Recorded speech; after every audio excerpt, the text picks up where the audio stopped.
আপনি হয়তো দেখে থাকবেন, মানুষ মারা যাওয়ার সময় এদিকে সেদিকে দেখে, আসলে সে তার আশেপাশে এই সব জিনিসই দেখে।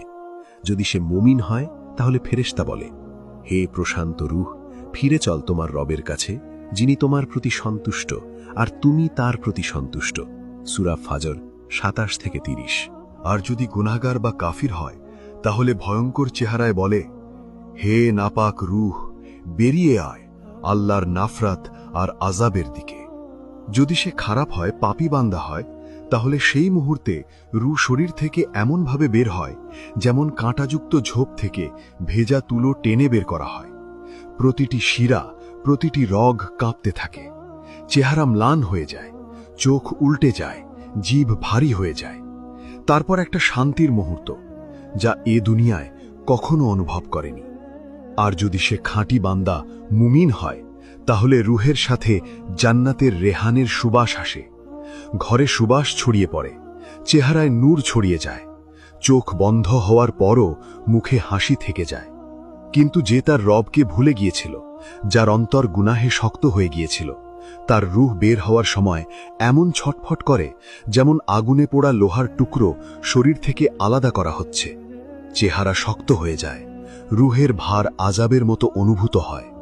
সেই মুহূর্তে মানুষের শেষ দৃষ্টি আকাশের দিকেই উঠে। সে তার ঠিকানা তখনই দেখে ফেলে। মুমিনের জন্য জান্নাতের দরজা, গুনাহগারের জন্য জাহান্নামের ঝলক। তারপর একটা ঠান্ডা হাওয়ার ঝাপটায় রূহ শরীর ছেড়ে বেরিয়ে যায়, ঘর নিস্তব্ধ হয়ে যায়। ফেরেশতারা রূহকে নিয়ে যায়, কারো হাতে নুরানি কাপড়, কারো হাতে কালো কাপড়। রূহ এখন শরীর ছেড়ে দিয়েছে। সে উপর থেকে দেখছে তার শরীর নিথর পড়ে আছে। লোকজন চারপাশে জড়ো হয়েছে, কেউ কাঁদছে, কেউ ছবি দেখছে, কেউ বলছে একটু আগেও তো ঠিক ছিল। রূহ কি সব শুনছে? হ্যাঁ, সে শোনে। রাসূলুল্লাহ সাল্লাল্লাহু আলাইহি ওয়াসাল্লাম বলেছেন, যখন মানুষকে কবরে রাখা হয় আর লোকেরা ফিরে যায়, তখন সে তাদের জুতোর আওয়াজও শুনতে পায়। বুখারী শরীফ। মুমিন রূহ তখন শান্তি আর নূর অনুভব করে। তার চারপাশে রহমতের ফেরেশতারা থাকে। তারা তার সাথে এমন ব্যবহার করে যেমন কোনো মেহমানের সাথে করা হয়। তারা বলে, খুশি হও হে পবিত্র রূহ, তোমার জন্যে জান্নাতের সুবাস আর রহমত নির্ধারিত হয়ে গেছে। তারা রূহকে জান্নাতের সুগন্ধি রেশমি কাপড়ে জড়িয়ে আসমানের দিকে নিয়ে যায়।